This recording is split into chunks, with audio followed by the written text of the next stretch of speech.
नमस्ते दोस्तों, रानी kitchen zone में आपका बहुत बहुत स्वागत है।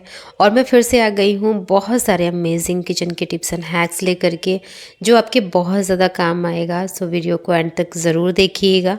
पसंद आती है तो लाइक करिएगा और चैनल को सब्सक्राइब करना तो बिल्कुल भी मत भूलिएगा। तो चलिए बढ़ते हैं सबसे पहली टिप की तरफ।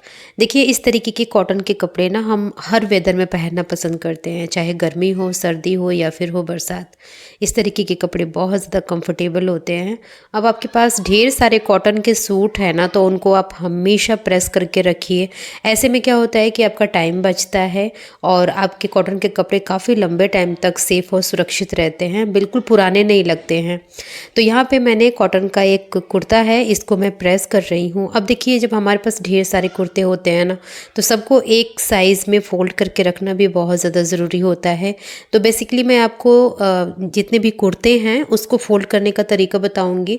तो सबसे पहले तो यहाँ पे मैंने इसको प्रेस कर लिया और अब मैं बताऊँगी कि इसको फ़ोल्ड कैसे करना है। नॉर्मली सबको पता होता होगा, लेकिन कई बार जब हम कपड़े को फ़ोल्ड करते हैं तो कई बार कोई सूट छोटा हो जाता है, कोई बड़ा हो जाता है। जब हम इसको वार्डरोब में ऑर्गेनाइज़ करते हैं तो वो देखने में अच्छे नहीं लगते हैं। तो इस तरीके से देखिए, उल्टा कर लीजिए। नॉर्मल जैसे आप फ़ोल्ड करते हैं ना, उसी तरीके से आपको फ़ोल्ड करना है। स्लीव्स को आप थोड़ा सा फ़ोल्ड करके और इस तरीके से इसके ऊपर रखना है। फिर सिमिलरली जो दूसरा वाला इसका फ्लैप है, उसको भी आप इस तरीके से फ़ोल्ड करके इसकी भी बाजू को ऐसे फ़ोल्ड कर देना है। अब देखिए, जो नीचे वाला पार्ट है ना, उसको आप कहाँ तक फ़ोल्ड करेंगे वो मैं बताऊंगी आपको। तो जो बाजू है, बाजू के साइड तक, मतलब जहाँ तक बाजू है ना वहीं तक आप इसको फ़ोल्ड करिएगा और इसके बाद आप इसकी फ़ाइनल फ़ोल्डिंग लगाइएगा। तो देखिए, ये जो कुर्ता है ना, ये एकदम एक बराबर फ़ोल्ड होगा। चाहे आप 2 फ़ोल्ड कर लीजिए, 3 फ़ोल्ड कर लीजिए या फिर 10 फ़ोल्ड कर लीजिए अपने सूट्स। जब आप उसको ऑर्गेनाइज़ करेंगे तो देखने में काफ़ी ज़्यादा खूबसूरत लगता है। अलमीरा में बहुत अच्छी तरीके से सेग्रीगेटेड रहता है और आपकी अलमीरा काफ़ी अट्रैक्टिव लगती है। तो कहने को तो बहुत सिंपल सी टिप है, लेकिन मैं उम्मीद करूँगी कि इस टिप से आप जब कपड़े को फ़ोल्ड करेंगे तो उनका साइज़ बिल्कुल एक जैसा होगा और वो बहुत ज़्यादा खूबसूरत लगेंगे। अब बढ़ते हैं नेक्स्ट टिप की तरफ। जब हम लोगों के पास कोई भी ऐसी शीशी या कांच की हो या फिर प्लास्टिक की हो, उसके ऊपर जो रैपर होता है उसको हटाना बहुत ज़रूरी होता है, अगर आप उसको रीयूज़ करते हैं तो इसको हटाने के लिए देखिए, अगर आप इसको ऐसे खींच के निकालेंगे ना तो ये सही तरीके से नहीं निकलता है। तो आपके पास ड्रायर है, हेयर ड्रायर, तो थोड़ा सा इसको इसके ऊपर लगा दीजिए। मतलब 2 से 3 सेकंड ही काफ़ी होगा। इतने में इसका जो ग्लू है ना, अच्छी तरीके से वो पिघल जाएगा और जब आप इसको खींचेंगे तो ईजिली निकल जाएगा। अब इसके बाद एक प्रॉब्लम आती है कि इसके ऊपर ग्लू लगा रहता है, तो इसको हटाने के लिए कोई सा भी तेल लगा लीजिए इसके ऊपर और फिर किसी भी सूखे कपड़े से धीरे धीरे आप इसको वाइप अप कर दीजिए।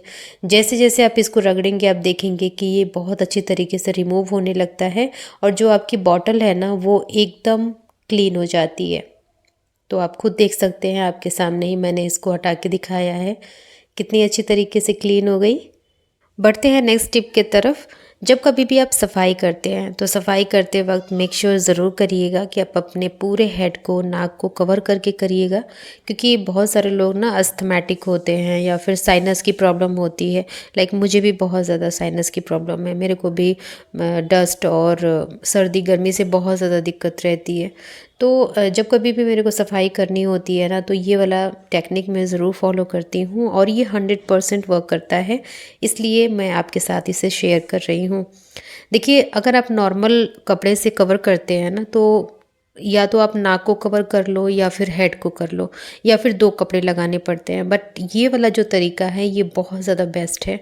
आप कोई भी टी शर्ट ले लीजिए जो थोड़ा सा स्ट्रेचेबल हो। इसके बाद ना आप जो स्लीव्स वाला पार्ट है, पहले इसको उल्टा कर लीजिएगा और फिर जो स्लीव्स वाला पार्ट है ना, उससे आप अपने हेड के पीछे नॉट लगाइए, अच्छी तरीके से टाइट नॉट लगाइएगा और फिर नीचे से इसको इस तरीके से ओपन कर लेना है। तो ऐसे में क्या होगा कि आपकी नाक और आपका हेड दोनों कवर रहेगा। अगर आपको दिक्कत है धूल मिट्टी से तो कोई भी प्रॉब्लम नहीं आएगी और आपके हेयर भी गंदे नहीं होंगे। तो ये तरीका बहुत ही ज़्यादा बेस्ट है। अगर आपको अच्छा लगा तो आप एक बार ज़रूर इसको ट्राई करके देखिएगा। मुझे तो ये वाला टेक्निक बहुत अच्छी लगती है, पूरा अच्छे तरीके से सब कुछ कवर रहता है। तो ये भी मेथड बहुत अच्छा है, आप इसे भी यूज़ करके ज़रूर देखिएगा। अब बढ़ते हैं अगली टिप की तरफ। जब कभी भी हम किसी भी फ्रूट वाली शॉप पे जाते हैं या फिर जूस वाली शॉप पे जाते हैं तो देख करके बड़ा सेटिस्फाइंग सा लगता है ना कि वो मौसमी को बहुत अच्छे तरीके से कट करते हैं और छीलते हैं। तो बस वही तरीका मैं आपके साथ भी शेयर करने वाली हूँ, क्योंकि कई बार ऐसा होता है ना कि मौसमी अच्छी तरीके से छिलती नहीं है। संतरा तो फिर भी हम छील लेते हैं, बट मौसमी को छीलने में थोड़ी दिक्कत आती है। तो आप क्या करें कि टॉप वाले पार्ट को ना इस तरीके से कट कर लें और फिर ना आप इसके साइड में ना कुछ इस तरीके से पतले मोटे जैसा भी आपको कट लगाना है आप लगा सकते हैं। इसके बाद आप इसको छीलेंगे तो ये बहुत अच्छी तरीके से जैसे मार्केट वाले छीलते हैं ना वैसे ही छिल जाएगा। आपको बहुत ज़्यादा मेहनत करने की ज़रूरत नहीं पड़ेगी। तो ये देखने में भी सेटिस्फाइंग लगता है और इस तरीके से ना मौसमी बहुत अच्छी तरीके से आप पील ऑफ कर पाएंगे। तो आप भी बिल्कुल प्रोफेशनल तरीके से मौसमी को छीलिए। और अगर आपको लगता है कि हमारी टिप्स ना आपके लाइफ में अगर थोड़ा भी वैल्यू ऐड ऑन करती है ना तो इसको शेयर भी किया करिए, क्योंकि आपके एक शेयर से पता है कितने लोगों का भला होता है। बहुत सारे लोगों को बहुत सारी चीज़ें नहीं पता होती हैं, तो आपके एक लाइक और एक शेयर से मेरे को तो फ़ायदा होगा ही, साथ के साथ बहुत सारे लोगों की हेल्प होगी। तो कैसी लगी आपको ये टिप हमें नीचे कमेंट सेक्शन है ज़रूर बताइएगा, क्योंकि आपके कमेंट्स को पढ़ करके बहुत अच्छा लगता है, मोटिवेशन मिलती है कि आपके लिए हम मेहनत करें, आपके लिए नए कंटेंट खोज करके लाएं, जिससे कि आप अपने लाइफ को बहुत ज़्यादा आसान और हैप्पी बना सकें। अब बढ़ते हैं नेक्स्ट टिप की तरफ। देखिए इस तरीके के जो ट्रॉली बैग्स होते हैं ना काफ़ी अच्छे होते हैं, कंफर्टेबल होते हैं और कॉम्पैक्ट भी होते हैं। इनको आप कहीं भी इजीली कैरी कर लेते हैं। एक दो दिन के लिए अगर आप कहीं भी आउटिंग पे जा रहे हैं तो इस तरीके के बैग सबसे ज़्यादा बेस्ट होते हैं। अब इसकी केयर तो करनी पड़ेगी ना, अगर आप इसको अच्छी तरीके से रखेंगे तो आपके साथ ये काफ़ी लंबे टाइम तक रहेगा। आप इसकी क्लीनिंग कर लीजिए अच्छी तरीके से, गीले कपड़े से साफ़ कर लीजिए। साफ़ करने के बाद ना इस तरीके की जो स्ट्रेचेबल टी शर्ट्स होती हैं उसे ज़रूर आप अपने घर में रखिए, फेंकिए मत जो पुराने हो जाते हैं, क्योंकि ये बहुत अच्छे से इसके अंदर सेट हो जाते हैं। तो मैंने इसके अंदर डाल दिया है। अब देखिए जो नेक वाला पार्ट है वहाँ से तो इसका हैंडल निकल गया, बाकी जो स्लीव्स वाला पार्ट है आप उसको अंदर की तरफ टक कर लीजिए। टक करने के बाद आपको एक फ़ायदा इसका बताती हूँ मैं। देखिए हम जब ट्रैवल करते हैं तो पानी की बोतल ख़रीदते ही हैं, या फिर इस तरीके के जो थर्मोफ्लास्क होते हैं इसका भी हम इस्तेमाल करते हैं। तो आप दोनों ख़रीद लीजिए। एक तरफ ये थर्मोफ्लास्क ले लीजिए, दूसरा साइड है तो उसमें आप नॉर्मल जो पानी की बोतल होती है उसे भी रख सकते हैं, दूध की बोतल, कोल्ड ड्रिंक की बोतल, मतलब कुछ भी रख सकते हैं। और ऐसे आपका जो ट्रॉली बैग है काफ़ी अच्छी तरीके से सेफ़ रहता है। और ऐसा नहीं है कि हम इसके अंदर लगा दिए तो ये बिल्कुल मूव नहीं करेगा या फिर बेकार दिखेगा, नहीं, अच्छा दिखता है। अब बढ़ते हैं नेक्स्ट टिप की तरफ। तो यहाँ पे मैंने एक कार्डबोर्ड ले लिया है जो कि नीचे से तो प्रिंटेड है बट ऊपर का जो साइड है ना वो एकदम प्लेन है और वाइट है। तो हमें ऐसी ही शीट की ज़रूरत है। अब आपको इस तरीके के ट्रांसपेरेंट पॉलीथीन की ज़रूरत पड़ेगी। तो आपने देखा होगा कि जब हम कोई भी साड़ी वगैरह या फिर बेडशीट वगैरह ख़रीदते हैं ना तो उसके साथ ये पॉलीथीन आती है, बहुत अच्छी क्वालिटी की होती है। तो आप इसको रख लीजिए। रखने के बाद देखिए हमें क्या करना है कि ये कार्डबोर्ड जो है ना इसके अंदर डालना है, डाल करके और जो एक्स्ट्रा पार्ट है उसे आप कट कर लीजिएगा, या फिर आप इसको पीछे के साइड करके और टेप भी लगा सकते हैं, वैसे भी अच्छे से सिक्योर हो जाता है। तो यहाँ पे पहले मैंने इसे कट किया और चाकू से कट किया गरम करके, मुझे लगा कि ये चिपक जाएगा बट चाकू इतनी गरम नहीं थी तो ये चिपका नहीं। तो यहाँ पे मैं फाइनली टेप ही लगा रही हूँ और इसको अच्छी तरीके से चिपका लूँगी। बिल्कुल टाइट आप चिपकाइएगा कि इसके अंदर ना सिलवटें ना पड़े। अब देखिए ये बहुत अच्छी तरीके से एक वाइट बोर्ड बन करके तैयार हो गया है। अगर आपके घर में छोटे बच्चे हैं ना तो उनको तो इस चीज़ की बहुत ज़्यादा ज़रूरत पड़ती है। थोड़ी थोड़ी देर में उनको बुक और पेंसिल चाहिए होता है, फिर आप मतलब उनको नई नई बुक देते रहिए, वो उसको ख़राब करते रहते हैं। तो इससे अच्छा है ना कि इस तरीके का आप ना बोर्ड बना करके दीजिए उनको। इस पे इजी होता है राइटिंग करना, और ये इजीली किसी भी वेट क्लॉथ से ना अच्छी तरीके से रिमूव भी हो जाता है। आप खुद देख सकते हैं कि मैंने आपके सामने इस पे राइट भी किया और आपके सामने इसमें इरेज भी कर दिया इसको। तो ये बहुत अच्छी टिप है। आपके घर में छोटे बच्चे हैं तो इस टिप को ज़रूर ट्राई करिएगा। ऐसे ही देखिए, बच्चे जब राइटिंग करते हैं तो उनसे गलतियां भी बहुत होती हैं। इसके लिए देखिए इरेज़र की ज़रूरत पड़ती है। अगर आपके पास इरेज़र नहीं है ना, इस तरीके की जो ग्लू स्टिक्स होते हैं वो आपके पास है तो उसका आप इस्तेमाल करके देखिएगा, वो बिल्कुल इरेज़र की तरह वर्क करता है। ये जो ग्लू गन में लगता है ना, इसका इस्तेमाल करके देखिएगा। आपका जितना भी आपने रॉन्ग लिखा है ना, अच्छी तरीके से रिमूव हो जाता है। क्योंकि ये अचानक मेरे को पता लगा, और मतलब होता है ना, बच्चे क्रिएटिव होते हैं, वो कुछ ना कुछ चीज़ें खोजते ही रहते हैं। अब बढ़ते हैं अगली टिप की तरफ। तो इस तरीके का पैकेट है ये, और इसमें खांड है। तो देखिए इस तरीके के जो थोड़े से फोल्ड किए हुए पैकेट्स होते हैं ना, उनको यूजुअली हम क्या करते हैं कि बस इस तरीके से सीज़र से कट कर देते हैं। बट ये ना बिल्कुल भी सही तरीका नहीं है। मैं आपको बताती हूँ कि इसको ओपन कैसे करना है। तो देखिए इसको ओपन सबसे पहले तो यहाँ से आप इसको इस तरीके से फाड़ लीजिएगा। जो चिपका होता है ना, उसको फाड़ लेना है। अब ये जो अंदर के साइड पे है, आप उसको ना यहाँ से पकड़ करके खींचेंगे तो ये बहुत अच्छी तरीके से अलग हो जाता है। आपको मतलब सीज़र की भी ज़रूरत नहीं पड़ती है। और बस आप इसको दूसरे बॉटल में या फिर डब्बे में फिल कर लीजिए। चलिए बढ़ते हैं नेक्स्ट टिप की तरफ। तो देखिए मेरे पास ना ये टिश्यू पेपर है, इसको मैंने क्रश कर लिया है। क्रश करने से एक फ़ायदा ये होगा कि जो चीज़ हम बना रहे हैं ना, वो बहुत ही ज़्यादा बेहतरीन बनेगी। तो 2 टिश्यू पेपर लिया है मैंने, दोनों को एक साथ क्रश किया, और इसके बाद देखिए अब दोनों को एक साथ एक दूसरे के ऊपर रख करके और इस पे फोल्ड लगाना है। तो आप जैसे मैं फोल्ड लगा रही हूँ ना, इसको आप ध्यान से देखिएगा। मतलब जितना भी बड़ा छोटा बनाना है उसके अकॉर्डिंग आपको इसे फोल्ड करना पड़ेगा। तो मैंने यहाँ पे 3 फोल्ड लगाए, इतना सफिशिएंट था। अब यहाँ से मैं 2 फोल्ड लगाऊंगी, ताकि जब इसकी कटिंग करूँ ना तो ये बहुत मतलब इक्वल कटिंग हो। और आप खुद देख सकते हैं, आप वीडियो में बने रहिएगा। अगर आपको टिप पसंद आती है तो प्लीज़ लाइक करिएगा। चैनल को सब्सक्राइब अभी तक नहीं किए हैं तो सब्सक्राइब भी कर लीजिएगा। तो यहाँ पे मैंने इसे फोल्ड कर लिया है। अब आपके पास पेन, पेंसिल, मार्कर जो भी आपके पास हो, आप उसे उठा लीजिए और एक बैंगल ले लीजिए। बैंगल को इसके ऊपर रख करके और फिर आप इस पर ना निशान लगा दीजिए, ताकि जब आप इसको कट करें ना तो आपको आसानी हो। वैसे तो ये ऐसे भी कट जाएगा, बट ये वाला तरीका अच्छा है, काफ़ी इजी है। तो मैंने यहाँ पे पहले मार्क कर लिया है, और मार्क करने के बाद मैं इसकी कटिंग कर लूँगी। तो देखिए जैसे ही आप इसकी कटिंग करेंगे ना, आपके पास ढेर सारे सर्कल इकट्ठा हो जाएंगे। तो हमें बस इसी की ज़रूरत थी। जो पार्ट अभी लगे हुए हैं उनको भी आप सीज़र से कट करके अलग कर लीजिएगा।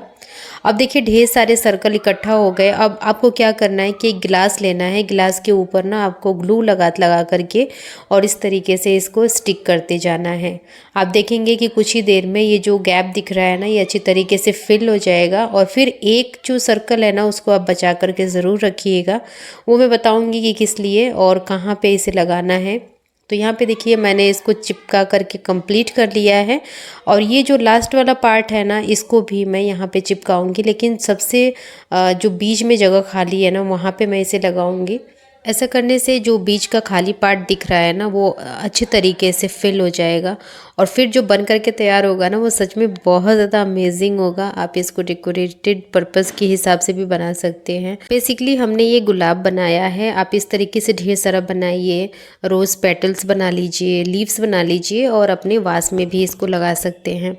अब बढ़ते हैं नेक्स्ट टिप की तरफ। तो देखिए जब कभी भी हम लोग बाहर से कुछ शॉपिंग करते हैं या फिर किसी मॉल से कोई चीज़ खरीदते हैं, तो उसके साथ ना ये बहुत अच्छा वाला कार्डबोर्ड का बैग मिलता है, जो कि बहुत अच्छी क्वालिटी का होता है। आप यकीन करिए, ये मेरे साथ मतलब 2 साल तो हो ही गए, बिल्कुल भी ख़राब नहीं हुआ, और इसको यूज़ भी मैंने किया हुआ है। तो अब मैं फाइनली इसको कट करने वाली हूँ, ताकि मैं इसको डिफरेंट तरीके से यूज़ कर सकूँ। तो यहाँ पे बॉटम को मैंने कट कर लिया है। बॉटम को कट करने के बाद इसी बॉटम को इसके ऊपर रखना है और इस तरीके से इसकी कटिंग कर लेनी है। तो बीच में अगर देखिए अगर स्पेस ज़्यादा है ना, तो आप कट करके निकाल सकते हैं, बाकी मर्ज़ी आपकी है कि कितना बड़ा छोटा आपको रखना है। तो यहाँ पे जो हैंडल वाला पार्ट है ना उसे मैं इस्तेमाल करने वाली हूँ, और ये जो कटिंग थी ना इसके अंदर मैं डाल दूँगी, ताकि इसका जो बेस है या फिर साइड वाला पार्ट है वो अच्छी तरीके से स्ट्रॉन्ग हो जाए। और इसके अंदर देखिए एक हैंडल है, तो ये बहुत अच्छी तरीके से कैरी हो सकता है, देखने में भी सुंदर लगेगा। तो इसको सिक्योर करने के लिए मैंने यहाँ पे स्टेपल लगा दिया है, अच्छी तरीके से सिक्योर हो गया है। बाहर से अगर शोर अगर आ रहा होगा ना बच्चों का, तो उसके लिए मैं बिल्कुल माफ़ी चाहूँगी आपसे, क्योंकि फेस्टिवल का टाइम है ना, सब इकट्ठा हो रखे हैं और बच्चों ने तो धमा चौकड़ी मचा रखी है। तो ये बहुत अच्छा सा बैग है, आप इसको डिफरेंट डिफरेंट तरीक़ों से इस्तेमाल कर सकते हैं। अब देखिए मेरे पास ये ढेर सारे बैंगल्स हैं, और इनका मैं दिवाली जो की है तो इसका मैं बहुत अच्छा सा इस्तेमाल बताऊंगी।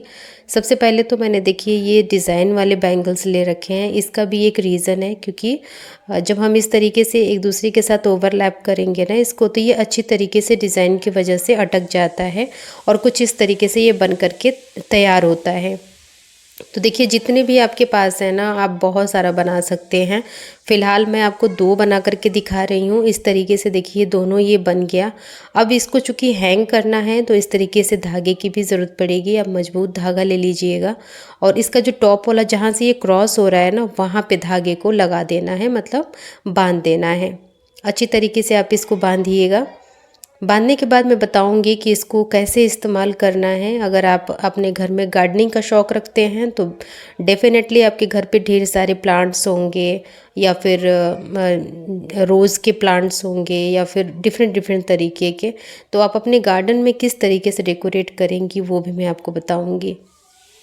तो देखिए एक में मैंने बांध दिया। सिमिलरली जो दूसरा वाला है उसमें भी मैं इसी तरीके से बांधूंगी। आपके पास जितना भी आपको बनाना होगा ना, आप बना सकते हैं, और सच में बहुत ज़्यादा खूबसूरत लगता है।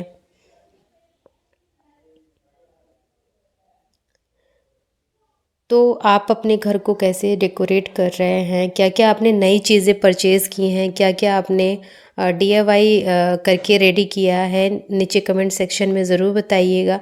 आपकी दिवाली कैसी जा रही है ये भी मैं जानना चाहूँगी। तो यहाँ पे दोनों तैयार हो गया है। अब इसके अंदर देखिए दिया लगानी है, तो आप मिट्टी के दिए लगाएंगे तो वो तो गिर जाएगा, और उसमें तेल की भी ज़रूरत पड़ेगी। तो आप इस तरीके के सेंसर दिए का इस्तेमाल करिएगा। ये पानी से जल जाती हैं और पूरी रात जलती हैं, कोई दिक्कत नहीं होती है। तो देखिए इसके अंदर मैंने इसे डाल दिया है, और इसको मैं अपने रूम में लगाऊंगी, क्योंकि हमारा जहाँ पे पर्दा है ना वहाँ पे ये ज़्यादा खूबसूरत लगेंगे। अगर आपके घर में गार्डन है तो आप अपने गार्डन में भी इसको हैंग कर सकते हैं। तो यहाँ पे देखिए मैंने पर्दे के किनारे किनारे इसे लगाया है, और अब मैं इसके अंदर पानी भी डाल करके दिखाऊंगी। बहुत अच्छी तरीके से ये जलता है, काफ़ी खूबसूरत लगता है। जलने का भी मतलब, खैर हमने पर्दे के पास इसको हैंग किया है, जलने का भी कोई ख़तरा नहीं होता। तो ये वाली टिप ना बहुत अच्छी है। दिवाली में आप अपने पूरे घर को रोशन कर सकते हैं बिना किसी डाउट के या फिर टेंशन के। तो देखिए जैसे ही मैं इसके अंदर पानी डालूंगी ना, ये अच्छी तरीके से जल जाता है। तो मैं उम्मीद करूंगी कि ये टिप भी बहुत ज़्यादा अच्छी और यूज़फुल है। आप इसे ज़रूर ट्राई करिएगा इस दिवाली। सो फ्रेंड्स, ये थी मेरी आज की वीडियो। अगर आपको अच्छी लगी है, आपने एंजॉय किया है, तो प्लीज़ वीडियो को लाइक करिएगा, शेयर करिएगा, और ज़्यादा से ज़्यादा सब्सक्राइब भी करिएगा, ताकि हमें इसका फ़ायदा मिल सके। तो आज के लिए इतना ही। मिलूँगी मैं नेक्स्ट वीडियो में नेक्स्ट टॉपिक के साथ। तब तक आप अपना खूब सारा ख्याल रखिए, अपनों का भी ख्याल रखिए, और दिवाली अच्छी तरीके से मनाइएगा। Happy Diwali, bye bye and take care.